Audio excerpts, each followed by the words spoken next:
એ એની વેદના હતી, પબ્લિકની વેદના નહોતી, એની પોતાની વેદના. ગોપાલભાઈ ઇટાલિયાની પોતાની વેદના, પબ્લિકની નહીં. જો પબ્લિકની વેદના હોય તો અત્યારે કંઈક કામ કરીને બતાવું. 10 મહિના તો થઈ ગયા. બસ એને એક કામ કરવાનું, ભાજપવાળાને ગાળ્યું દેવાની. ક્યાંક પુલમાં હરિયા દેખાતા તો એના વિડીયા ઉતારીને એને સોશિયલ મીડિયામાં રિલીઝ કરવાના.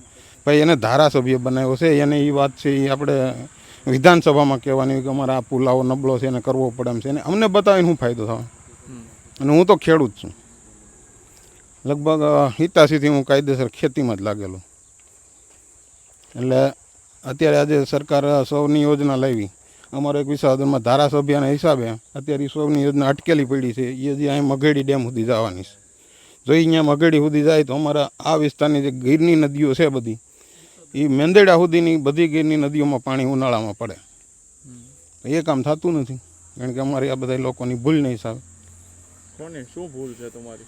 ભૂલ એ જ કે હવે ખોટે રીતે ગુમરાહ થઈ જાય. અને ખેતરોમાં સૌથી સહેલામાં સહેલો હોય ને તો ખેડૂત છે. 2-5 ખેડૂતના ગુણગાન ગાવ એટલે ખેડૂત એની પાટલીમાં બેસી જવા. પછી ખબર પડે કે આ તો ભૂલ થઈ ગઈ, ત્યાં સમય નીકળી જાય. એટલે આ વખતે એવી ભૂલ નહીં થાય. આ વખતે કોણ આવશે અહીંયા? આ વખતે ભાજપ જ આવશે.